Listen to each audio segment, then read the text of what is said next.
नमस्ते दोस्तों, हमने हमारी प्रीवियस वीडियो में देखा चंबल घाटी परियोजना के बारे में। अगर आपने वो वीडियो नहीं देखी है तो डिस्क्रिप्शन में उसकी लिंक दी गई है, पहले आप वह देख लीजिए। आज हम देखेंगे नर्मदा घाटी परियोजना, जो कि मध्य प्रदेश की एक महत्वपूर्ण परियोजना है। इसके अंतर्गत 4 महत्वपूर्ण बांध आते हैं: इंदिरा सागर परियोजना, ओंकारेश्वर परियोजना, महेश्वर परियोजना और सरदार सरोवर परियोजना। या इंदिरा सागर बांध, ओंकारेश्वर बांध, महेश्वर बांध और सरदार सरोवर बांध आपके आते हैं। नर्मदा घाटी परियोजना में 4 महत्वपूर्ण बांध जो कि नर्मदा नदी पर बने हुए हैं। इसके अतिरिक्त 29 वृहद, 135 मध्यम और 3000 लघु सिंचाई परियोजना संचालित है नर्मदा नदी पर या इसकी सहायक नदी पर। ठीक है, इसके अतिरिक्त 29 वृहद, 135 मध्यम और 3000 लघु सिंचाई परियोजना नर्मदा नदी पर संचालित है। सबसे पहले नर्मदा नदी घाटी परियोजना में हम इंदिरा सागर परियोजना देखते हैं, जिसकी आधारशिला 23 अक्टूबर 1983 को श्रीमती इंदिरा गांधी, जो कि तत्कालीन प्रधानमंत्री थी, द्वारा इसकी आधारशिला रखी गई 23 अक्टूबर 1983 को। ठीक है, खंडवा जिले के पुनासा गांव में यह परियोजना है। इंदिरा सागर बांध कहाँ पर है? आपके खंडवा जिले के पुनासा में। इसे पुनासा डैम के नाम से भी जाना जाता है। 92 मीटर ऊंचा और 653 मीटर लंबा है। 92 मीटर ऊंचा और 653 मीटर लंबा है। इसकी जो विद्युत उत्पादन क्षमता है 1000 मेगावाट है। खंडवा, खरगोन और बड़वानी जिले की 1.24 लाख हेक्टेयर भूमि सिंचित की जा रही है इस बांध से। कुल मिला के सबसे मेन यही है कि कौन कौन से जिले इससे लाभान्वित हो रहे हैं। तो वह है आपका खंडवा, खरगोन और बड़वानी। और कौन से जिले में? खंडवा जिले में। ओंकारेश्वर परियोजना, ये जो परियोजना है इंदिरा सागर बांध से 40 किलोमीटर आगे है। कितना? 40 किलोमीटर आगे। और जो इंदिरा सागर बांध से जो भी पानी छोड़ा जाता है वह ओंकारेश्वर बांध पे जाकर ठहरता है। ठीक है, मतलब ओंकारेश्वर बांध किस पे डिपेंड है? इंदिरा सागर बांध पर। ठीक है, पानी के लिए जब यहाँ से पानी छोड़ा जाएगा तो आपके ओंकारेश्वर में जाकर ठहरेगा, जो कि 40 किलोमीटर आगे है। ठीक है, कौन से जिले में? खंडवा जिले में। खंडवा जिले में ओंकारेश्वर परियोजना है। मानदाता गांव और आपका जो ओंकारेश्वर है, पर्टिकुलर अगर आप 12 ज्योतिर्लिंगों में से एक यहाँ पर ओंकारेश्वर में स्थित है, जस्ट मंदिर के पास में ही आपका ओंकारेश्वर की ये परियोजना है। बांध वहीं से आपको दिख जाएगा। खंडवा जिले में सिंचित जिला खंडवा, खरगोन और धार है। खंडवा, खरगोन और धार है। कितनी? 2.14 लाख हेक्टेयर भूमि। 2.14 लाख भूमि। ठीक है, 73 मीटर ऊंचा, 950 मीटर लंबा है। 73 मीटर ऊंचा और 950 मीटर लंबा है आपका ओंकारेश्वर बांध। 520 मेगावाट इसकी उत्पादन क्षमता है। विद्युत उत्पादन क्षमता कितनी है? 520 मेगावाट। एक तो आप ये मेगावाट ध्यान रखें। ऊंचाई आपकी अगर ध्यान नहीं रहती है तो सरदार सरोवर और गांधी सागर बांध की ध्यान रखें। बाकी एमपीपीएससी में यह भी पूछ लिया जाता है, इसलिए आगे बढ़ते हैं। महेश्वर परियोजना। महेश्वर परियोजना आपकी खरगोन जिले में है, महेश्वर में ही है और खरगोन जिले में है। 54 मीटर ऊंचा, 630 मीटर लंबा है। 54 मीटर ऊंचा, 630 मीटर लंबा आपका ये बांध है और 400 मेगावाट उत्पादन क्षमता है। कितनी? 400 मेगावाट। सरदार सरोवर नर्मदा घाटी परियोजना का सबसे महत्वपूर्ण परियोजना, सबसे महत्वपूर्ण बांध, जिसकी आधारशिला 5 अप्रैल 1961 में पंडित जवाहरलाल नेहरू ने, पहले प्रधानमंत्री पंडित जवाहरलाल नेहरू ने इसकी आधारशिला रखी। कब? 1961 में, 5 अप्रैल 1961 में। यह एक अंतर्राज्यीय परियोजना है। यह एक अंतर्राज्यीय परियोजना है। मध्य प्रदेश, गुजरात, महाराष्ट्र और राजस्थान की संयुक्त परियोजना है। अंतर्राज्यीय मतलब एक से अधिक राज्यों की परियोजना है। मध्य प्रदेश, गुजरात, महाराष्ट्र और राजस्थान की। ठीक है, यह स्थित कहाँ पर है? गुजरात के भरूच जिले के बदगांव में।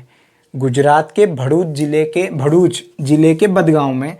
ठीक है, 1450 मेगावाट विद्युत उत्पादन है।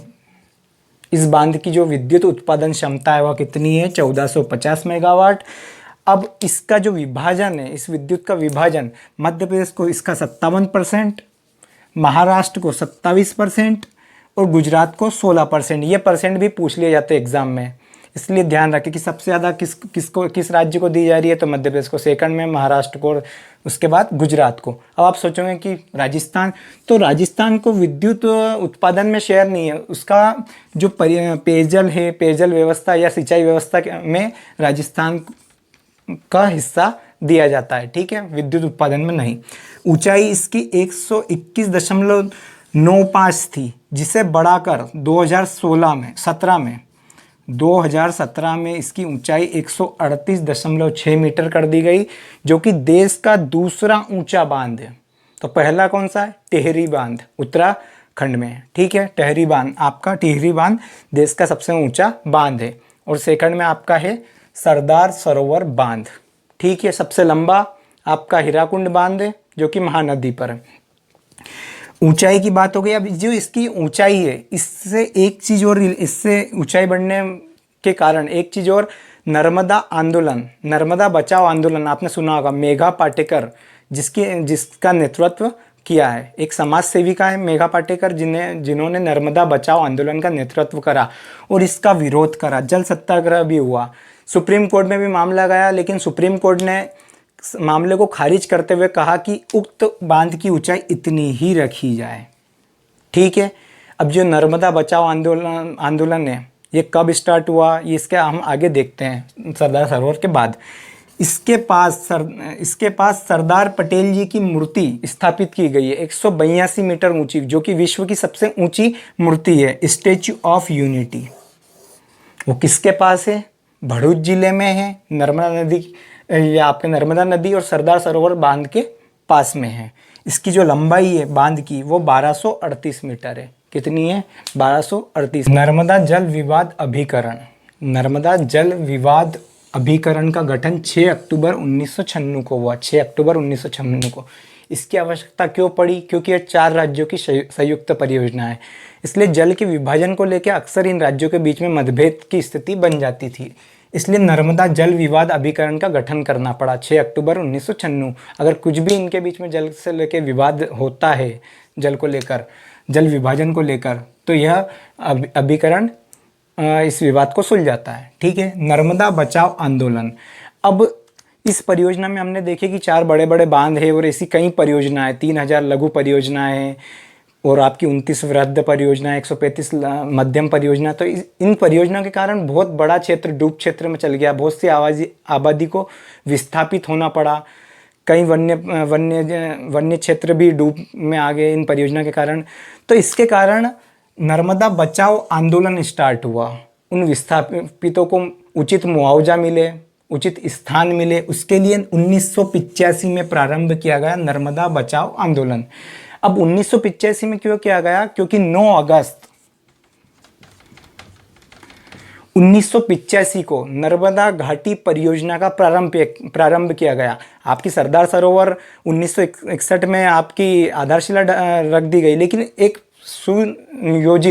सुयोजित जो परियोजना है वह 9 अगस्त 1985 को स्टार्ट की गई कि इसके अंतर्गत और भी बांध बनाए जाएंगे। तो उसको लेकर 1985 में नर्मदा बचाओ आंदोलन स्टार्ट हुआ, जिसकी नेतृत्व करता है समाज सेविका मेघा पाटेकर। अक्सर आप अभी भी सुनते होंगे। अभी 2017 में अभी हमने देखा कि जो ऊंचाई बढ़ी, उसमें आंदोलन में सक्रिय भूमिका निभाई, आपके नेतृत्व करा समाज सेविका मेघा पाटेकर ने। अन्य नाम जो इस आंदोलन का विस्तार किया, जिनने सक्रिय भूमिका निभाई, अरुंधति राय, बाबा आमटे, सुंदरलाल बहुगुणा चिपकू आंदोलन में आपने इनका नाम जरूर सुना होगा, सुंदरलाल बहुगुणा, शबाना आजमी। इनके नाम अगर ये पूछ लिया जाता है कि बाबा आमटे, मेघा पाटेकर किससे संबंधित है, तो वह है आपके नर्मदा बचाओ आंदोलन से, ठीक है। इस प्रकार नर्मदा घाटी परियोजना कंप्लीट हुई। 4 महत्वपूर्ण बांध इसके अंतर्गत हमने पढ़े। अगले वीडियो में हम देखेंगे मध्य प्रदेश की अन्य परियोजना, लेकिन अब उन परियोजना को इतने विस्तार से ना पढ़ते हुए केवल हम यह पढ़ेंगे कि वह किस नदी पर है, किन राज्यों की संयुक्त परियोजना है, ठीक है। दोस्तों, लाइक, शेयर और सब्सक्राइब करना ना भूलें और मिलते हैं अगले वीडियो में।